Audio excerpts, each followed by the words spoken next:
कहानियां उन मरीजों की जिनको हमने मौत के मुंह से बाहर निकाला। रात के 2:15 बज रहे थे जब पूरा शहर गहरी नींद में होता है।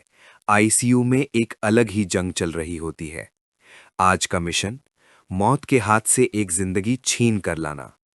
पेशेंट का नाम मिस्टर खन्ना, उम्र 54 साल, ऑक्सीजन सैचुरेशन SpO2 86% और गिर रहा है। ब्लड प्रेशर 80/50, वो शॉक में जा रहे हैं। मॉनिटर की वो आवाज सुन रहे हैं आप, बीप बीप बीप बीप। ये दिल की धड़कन नहीं, तबाही का अलार्म है। धड़कन 170 के पार जा चुकी है। मौत अपना काम शुरू कर चुकी है। लेकिन सवाल ये है, एक स्वस्थ दिखने वाला इंसान इस जानलेवा मोड़ पर कैसे पहुंचा? क्या ये सिर्फ एक हादसा था या एक सोची समझी अनदेखी? अगले 30 मिनट में हम इस मेडिकल मिस्ट्री की एक एक परत खोलेंगे। मिस्टर खन्ना को आज जो हुआ, उसकी नींव हफ्तों पहले रखी गई थी। मिस्टर खन्ना अपने दफ्तर में बैठे हैं, सीने पर हाथ रखते हैं, फिर एक एंटा एसिड पीकर काम करने लगते हैं। 3 हफ्ते पहले मिस्टर खन्ना को महसूस हुआ कि उनका दिल फड़फड़ा रहा है। उन्होंने इसे काम का तनाव और एसिडिटी समझकर नजरअंदाज कर दिया। उन्होंने इंटरनेट पर सर्च किया और खुद ही दवाइयां लेना शुरू कर दिया। ये उनकी पहली बड़ी गलती थी। हमारी जांच में पता चला कि उन्हें एट्रियल फिब्रिलेशन यानी AF था। दिल के ऊपरी हिस्से एट्रिया धड़कने के बजाय कांप रहे थे। खून दिल में जमने लगा था। लेकिन आज ये स्थिति रैपिड वेंट्रिकुलर रेट में बदल गई। दिल इतनी तेजी से भाग रहा है कि उसे शरीर में खून पंप करने का समय ही नहीं मिल रहा। ये कोई साधारण बीमारी नहीं थी, ये एक सिस्टम फेलियर था जिसे उन्होंने खुद आमंत्रित किया था। हमने तुरंत दवाइयां यानी बीटा ब्लॉकर्स शुरू की ताकि धड़कन को काबू में किया जा सके। लेकिन यहां एक बहुत बड़ा मोड़ आया। आईसीयू का माहौल तनावपूर्ण हो जाता है। नर्स चिल्लाती है, सर बीपी और गिर रहा है, पेशेंट बेहोश हो रहा है। दवाइयां काम नहीं कर रही थीं।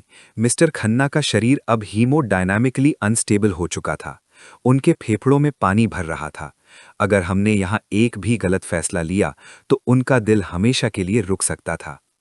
मेरे पास सिर्फ 2 रास्ते थे, या तो और दवाइयों का इंतजार करूं जिसमें मरीज की मौत निश्चित थी, या फिर इलेक्ट्रिकल शॉक का इस्तेमाल करूं।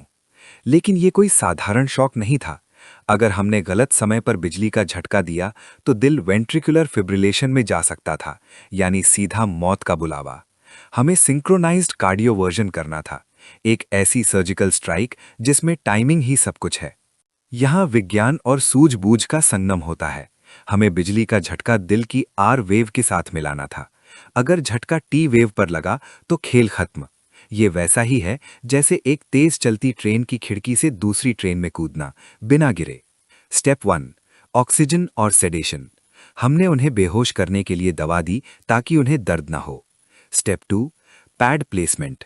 एक पैड छाती के आगे और दूसरा पीछे, यानी anteroposterior. Step 3, the sync button. मैंने सिंक बटन दबाया, मॉनिटर पर सफेद निशान दिखने लगे जो बता रहे थे कि अब मशीन दिल की लय को पहचान रही है। एवरीवन क्लियर, यानी सब पीछे हट जाओ। लय वापस आ गई, नॉर्मल साइनस रिदम। मिशन कामयाब रहा। ब्लड प्रेशर वापस 110/70 पर आ गया। मौत को आज खाली हाथ लौटना पड़ा। दोस्तों, मिस्टर खन्ना की जान बच गई, लेकिन हर कोई इतना खुशकिस्मत नहीं होता। इस मेडिकल मिशन से हमें क्या सीखना चाहिए? अगर आपको महसूस हो कि आपका दिल तेज भाग रहा है या धड़कन मिस हो रही है, तो इसे गैस की समस्या समझकर नजरअंदाज ना करें। ये AF हो सकता है। शॉर्टकट ना लें। इंटरनेट की सलाह या खुद से दवा लेना जानलेवा हो सकता है। समय ही जीवन है। अगर छाती में दर्द के साथ पसीना आए या चक्कर आए तो तुरंत अस्पताल भागें। याद रखिए, बीमारियां अचानक इमरजेंसी नहीं बनती, हम उन्हें अनदेखा करके इमरजेंसी बनाते हैं। अगर आप जागरूक हैं तो आप खुद अपने जीवन के रक्षक हैं। अगर आपको ये जानकारी और हमारी कोशिश पसंद आई तो इसे शेयर करें। हो सकता है आपका एक शेयर किसी के घर का चिराग बुझने से बचा ले। सब्सक्राइब करें और जागरूक रहें।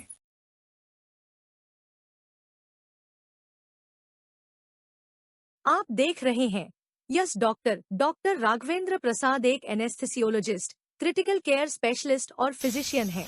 वे 20 वर्षों से इस क्षेत्र में कार्यरत हैं और उन्हें एम्स, नई दिल्ली सहित कई संस्थानों में काम करने का व्यापक अनुभव है।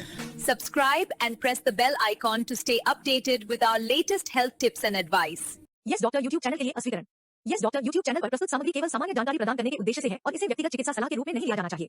हम सटीक और अद्यतन जानकारी प्रदान करने का प्रयास करते हैं, लेकिन यह सामग्री केवल पोस्टिंग की तारीख तक की जानकारी को दर्शाती है और चिकित्सा विज्ञान में हाल के विकासों को शामिल नहीं कर सकती।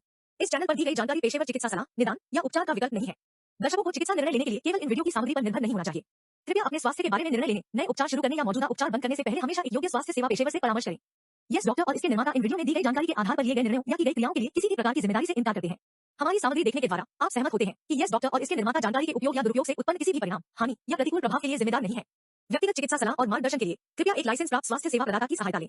हमारी जिम्मेदारी से शिक्षित और सूचित करने के उद्देश्य को समझने और समर्थन करने